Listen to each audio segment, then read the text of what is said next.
Loyalty is one of the invisible pillars that upholds social order.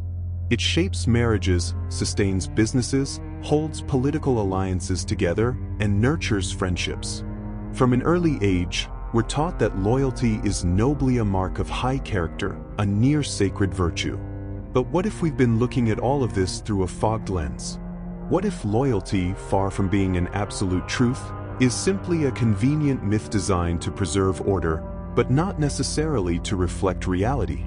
Machiavelli, the controversial thinker of the Renaissance, was among the first to expose this contradiction. To him, loyalty was merely a disguise for something far more human: self-interest. It wasn't about honor, but about calculation. Not about morality, but about advantage. And the evidence? It's everywhere, maybe even in your own story. The partner whose behavior shifts as their bank balance does.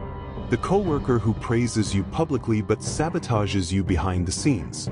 The ally who swears loyalty until a better offer comes along. These aren't exceptions, they're the rule.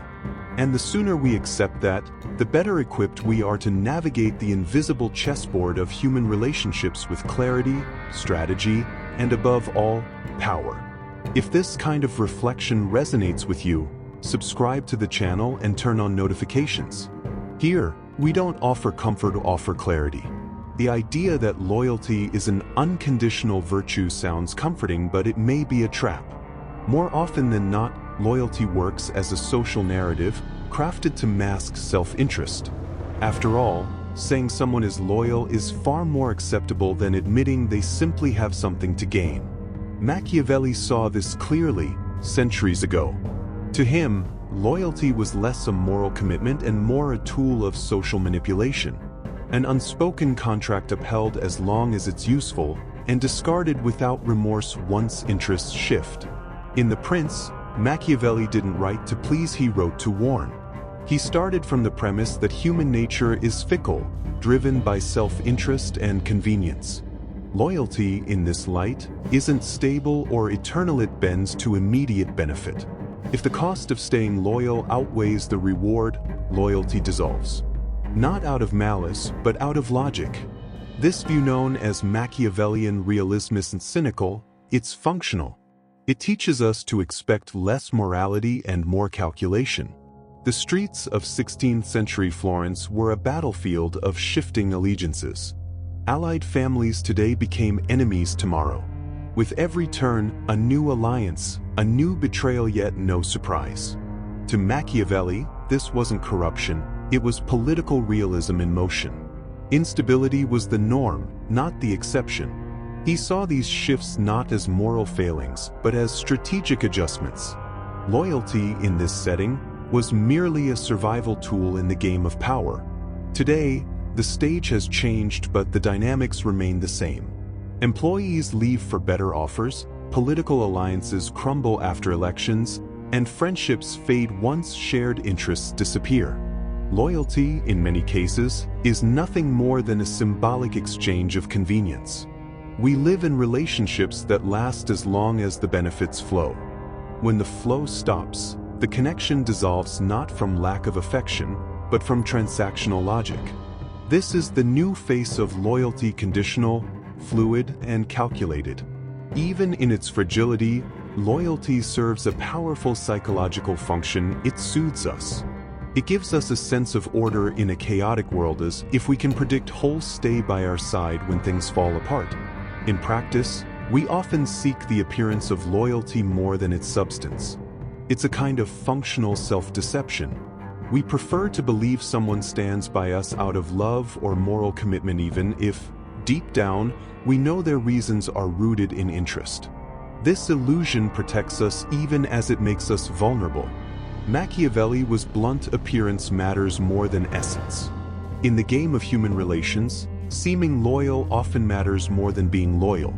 The facade of fidelity builds trust, opens doors, and maintains alliances even if the true commitment is fragile. We live in a society where the performance of loyalty is often valued more than the reality behind it. And that's not necessarily bad, it's strategic. Maintaining a good image can be an effective form of control and survival. Loyalty is rarely unconditional. It follows a simple logic: is it worth it? If the rewards of staying loyal outweigh the risks, the relationship persists.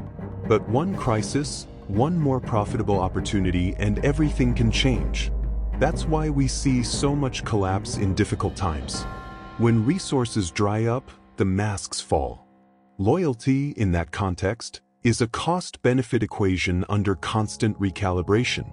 Those in power often demand absolute loyalty but rarely give it in return.